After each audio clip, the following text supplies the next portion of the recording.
Hello guys, कैसे हो आप सभी लोग। बुक ऑफ एस्पर के एक और न्यू एपिसोड के साथ हाजिर हूं। तो जैसा कि हम लोगों ने लास्ट एपिसोड में देखा था, ड्यूओफान ने लड़कियों की ओर इशारा किया और सख्त लहजे में कहा, तू मुझे मारना चाहता है, ठीक है, लेकिन इन राइचस कल्टीवेटर्स को छोड़ दे। जो सुन के चू चिंगचंग ने उसका हाथ कसकर पकड़ लिया। शुई रुओहुआ और डानर भी पीछे नहीं हटी, वहीं पर ही डटे रहा। लेकिन जुओफान ने उनकी तरफ नहीं देखा, सिर्फ झाओ दे झू को देखता रहा। फिर झाओ दे झू ने कहा, एक राक्षस के साथ रहते हुए ये सब भी अब निर्दोष नहीं रहे, इसलिए सबको अब मरना होगा। हुश। झाओ दे झू कुछ बोल ही रहा था कि अचानक कोई चीज उसके चेहरे के पास से गुजरी। मौत की आहट महसूस हुई, इसलिए वह तुरंत ही झुक गया। लेकिन उस बिम की वजह से पीछे के 5 इथेरियल स्टेज एक्सपर्ट्स के सिर उड़ चुके थे। यह देखकर झाओ दे झू दहाड़ा, जुओफान। उसे विश्वास नहीं हुआ कि जुओफान इतनी बेरहमी से अचानक वार करेगा। यह था जुओफान के divine eye of the void का सेकंड स्टेज, वॉइड एनाइलेशन बिम। और जब तक वह पीछे की तरफ देखता, उससे पहले ही जुओफान चू चिंगचंग का हाथ पकड़े भाग चुका था। तभी झाओ दे झू चिल्लाया, अरे वह लोग तो भाग रहे हैं, जल्दी से फॉर्मेशन एक्टिवेट करो। जो सुनकर सभी लोग एक साथ कहा, यस सर। तभी एक एनर्जी के लहर ने पूरे इलाके को पार किया और एक जाल की तरह पूरे शहर को घेर लिया। चारों ओर 500 इथेरियल स्टेज एक्सपर्ट्स बैठे हुए थे, जो इस बैरियर को संभाले हुए थे, जिनको देखकर डानर चीख पड़ी। इस फॉर्मेशन को तैयार करने के लिए 500 इथेरियल एक्सपर्ट्स को जुटाया गया है। सिर्फ यूनिवर्सल राइटियस सेक्ट जैसा कोई ही ऐसी ताकत दिखा सकता है। यह तो किसी लोअर 3 सेक्ट की पूरी ताकत के बराबर है। जुओफान ने दांत पीसते हुए कहा, इसीलिए मैंने कहा था कि यूनिवर्सल राइटियस सेक्ट से मिलना सबसे बुरा है, क्योंकि उनकी ताकत किसी भी छोटे सेक्ट को आसानी से खत्म कर सकती है। और अब हम चारों इस भयंकर ताकत के सामने हैं। यह बिल्कुल ऐसा है जैसे कि पूरे संप्रदाय द्वारा हमारा पीछा किया जा रहा हो।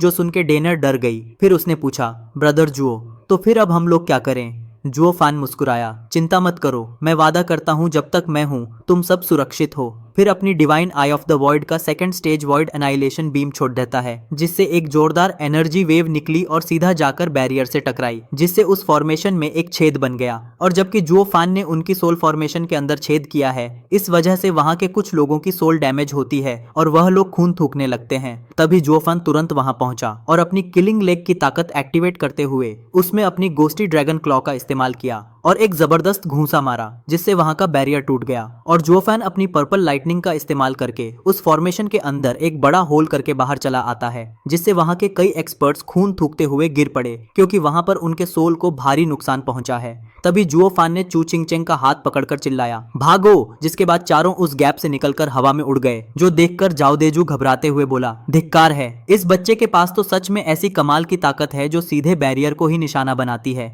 इसीलिए ही तो इस फॉर्मेशन का उस पर कोई असर ही नहीं हुआ। फिर गुस्से में चीखा, वो फिर बच गया, सब लोग तो पहले ही भाग चुके हैं, फिर भी इस फॉर्मेशन को बनाए रखने का क्या मतलब है। अब बैरियर हटाओ और उसका पीछा करो। यह सुनते ही यूनिवर्सल राइटियस सेक्ट की 500 की सेना सिर्फ 4 लोगों के पीछे दौड़ पड़ी।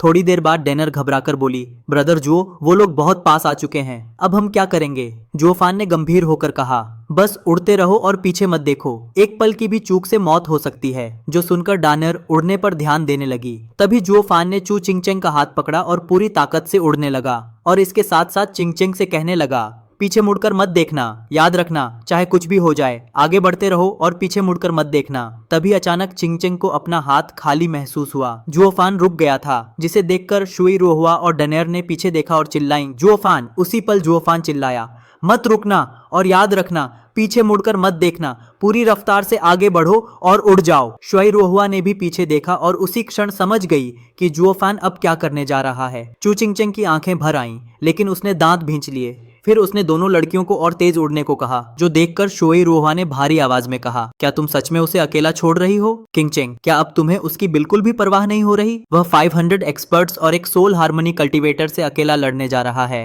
मैं नहीं चाहता, लेकिन मुझे यहाँ से जाना होगा। यह कहते हुए चू चिंगचेंग की आंखें पूरी तरह आंसुओं से भर आई। फिर वो रोते हुए कहा, मुझे भी अच्छा नहीं लग रहा, लेकिन मैं बहुत कमजोर हूँ, यहाँ पर रहकर मैं सिर्फ उसकी बोझ बनूंगी, इसलिए बेहतर है कि पहले निकल जाऊं और उनके पीछा से बच निकलूं। फिर वह भागने का अपना रास्ता खुद ढूंढ लेगा। मुझे विश्वास है कि इस खतरनाक स्थिति में भी वह जिंदा बाहर आ सकता है। शायद वह लड़कियों से कह रही थी, या शायद खुद से।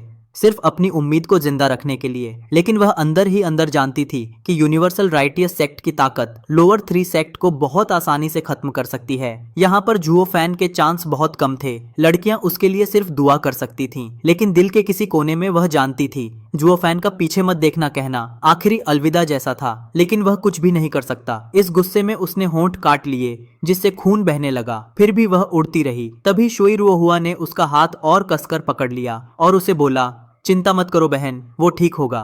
फिर डेनर भी बोली, हाँ ब्रदर जुओ हमेशा सही सलामत लौटता है। वो स्मार्ट है, स्ट्रांग है, इसलिए उसे कुछ भी नहीं होगा। दूसरी तरफ जुओ फैन उनको जाता हुआ देखकर सोचता है, जब लोग बिछड़ते हैं तो दिल करता है एक बार और एक दूसरे को देख लें। तो फिर मैंने क्यों कहा था उसे पीछे मुड़कर ना देखने को। आसमान में उड़ते हुए लड़कियों को दूर जाते देख जुओ फैन की आंखें नम हो गईं। शायद मैं नहीं चाहता था कि वह मुझे रोते हुए देखे। हा हा हा। हुश। तभी एक जबरदस्त ताकत की लहर पुस्तक आने लगा। तेज हवाओं में उसके कपड़े फड़फड़ाने लगे। उसी समय 500 इथेरियल एक्सपर्ट्स वहां पर चला आया और जुओ फैन के सामने लाइन बीआई लाइन खड़ा हो गया। उसके बाद झाओ देजू पीछे से हंसते हुए आया। हा हा हा, अब तू भाग क्यों नहीं रहा? भले ही तू हमारी फॉर्मेशन बैरियर तोड़ दिया, लेकिन तुझे क्या लगता है तू मेरी 500 इथेरियल स्टेज एक्सपर्ट्स से बच सकते थे? लगता है अब तू भी मौत से भागना छोड़ दिया है। आखिर में कौन ऐसे मरना चाहता है? हा हा हा। फिर जुओ फैन ने आंखें बंद कर लीं और आंसू रोकते हुए जमीन पर थूका और कहा, जबकि मैं भाग नहीं सकता तो लड़ना बेहतर है। तुमने वाकई बड़ी तैयारी की है, मुझ जैसे एक को मारने के लिए 500 लोग। जो सुनकर झाओ देजू जोर से हंसा और कहा, तेरे जैसे राक्षस को रोकने के लिए और क्या करते? हमें यह पक्का करना था कि तेरे जैसा शैतान कभी बच न पाए। फिर उसने हाथ उठाकर कुछ वॉरियर्स को इशारा किया, तुम लोग लड़कियों के पीछे जाओ, बाकी सब इसे यहीं खत्म करो। जो सुनकर सभी एक साथ कहा, ठीक है सर। फिर कुछ लोगों ने उनका पीछा करने ही वाले थे, लेकिन जैसे ही वे जुओ फैन के पास से गुजरा तभी वहां पर लाल बिजली से चमकता एक विशाल परछाई अचानक उनके सामने प्रकट हुआ और रेड ड्रैगन की पूंछ से उन सभी के ऊपर हमला किया, जिससे एक जोरदार धमाका हुआ और 2 दर्जन एक्सपर्ट बुरी तरह घायल और खून से लथपथ होकर नीचे गिर पड़े। यह था जुओ फैन के almighty scarlet dragon king, red dragon. तभी उस ड्रैगन की डरावनी आंखें चमक उठीं और फिर एक जोरदार दहाड़ गूंज उठी जिससे पूरा आसमान कांप गया। जो सुनकर झाओ देजू बहुत ज्यादा घबराने लगा, जिसके बाद वो उस ऑलमाइटी स्कारलेट ड्रैगन किंग को देखकर डरने लगा। दूसरी ओर जुओ फैन अपनी सोल को रिलीज करके उन सभी लोगों से फाइट करने के लिए तैयार था। इसी के साथ यह वाला वीडियो यहाँ पर ही एंड करूंगा। Good bye.